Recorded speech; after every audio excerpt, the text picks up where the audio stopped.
You ever felt like you're constantly repeating yourself, trying to get your team to take responsibility and they either shut down or flip it back on you?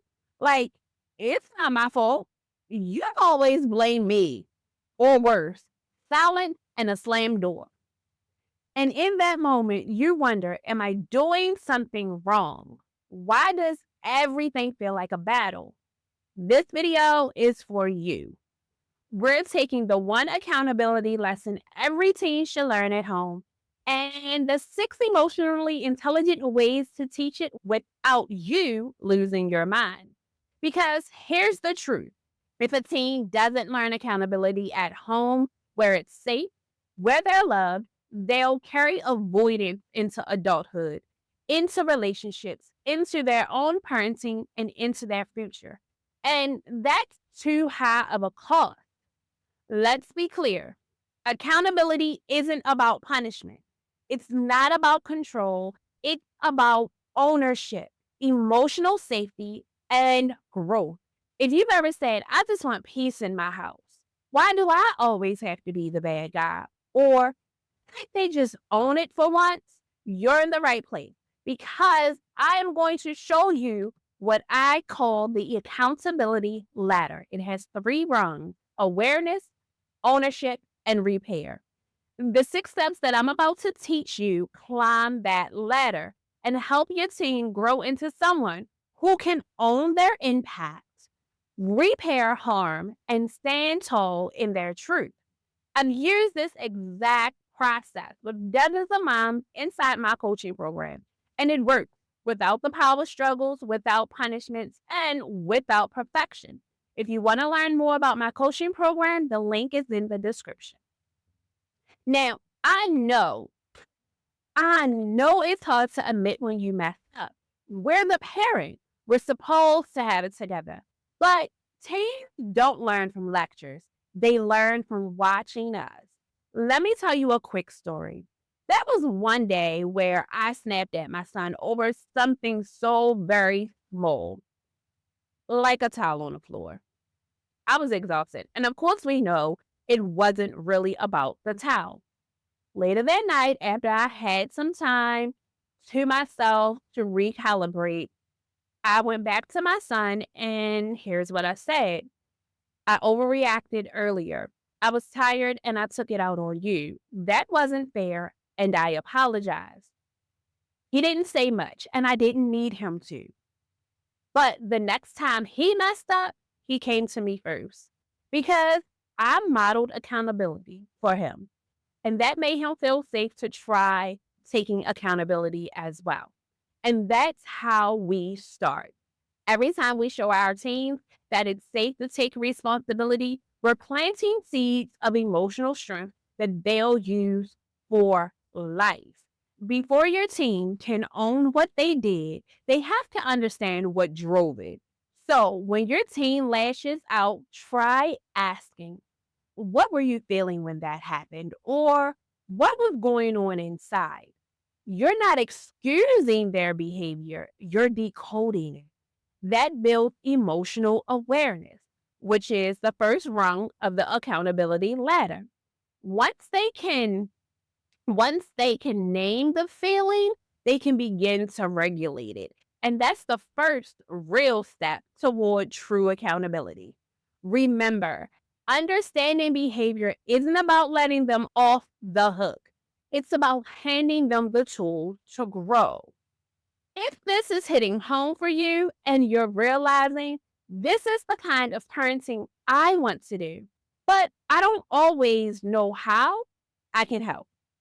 I work with moms who are raising teens and want to shift the dynamic using emotional intelligence and connection. You can book a discovery call to join my coaching program at the link in the description, because you don't have to figure it out on your own. Let's talk about repairing over punishment. Punishment might change the behavior for a moment, but repair changes relationships for life. Here's what that looks like.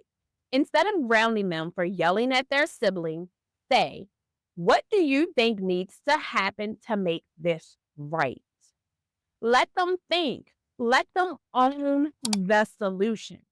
One mom I worked with did this, and her daughter chose to write an apology letter and make her brother breakfast the next morning. Not because she was told to, but because she was given the space to choose repairing the relationship. This is what builds emotional responsibility. When teens participate in making things right, they're not just learning how to clean up messes, they're learning how to preserve their relationship. Now, this is where you give them the words to take accountability because the phrase, I didn't mean to, won't cut it in adulthood. Teach phrases like, I see how that hurt you. That wasn't my intention, but I understand now. Or, here is what I'll do differently next time. Start using this in your own language too if you do not already. I say simple things like, I forgot to respond to that message. I'll follow up today. That small shift trains their brain to own, not deflect. The words we model become the words they reach for in the moments that matter the most. You want to change the way your team responds? Change the way you speak first. Instead of saying, you never clean up after yourself, try, I feel overwhelmed when the house is messy. I need us to work as a team. Teach your team to use this too.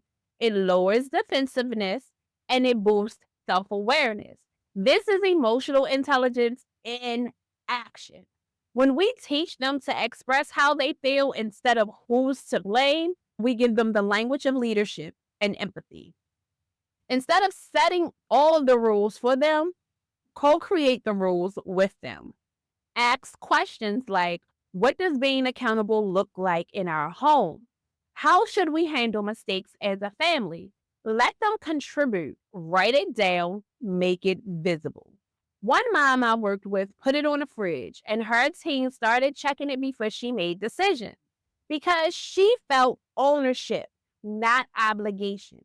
Another mom shared that her daughter rolled her eyes the entire family meeting, but by the second one, she brought snacks. Sometimes progress starts with snacks, not smiles. When teens help define the standard, they're more likely to rise to meet it. Now, let's recap our accountability ladder. Awareness. Understand what's driving the behavior. Ownership. Teach them how to claim their impact. And repair. Create space for them to make it right. The 6 steps that we covered help your team climb that ladder while you stay grounded in your own peace, purpose, and emotional wisdom.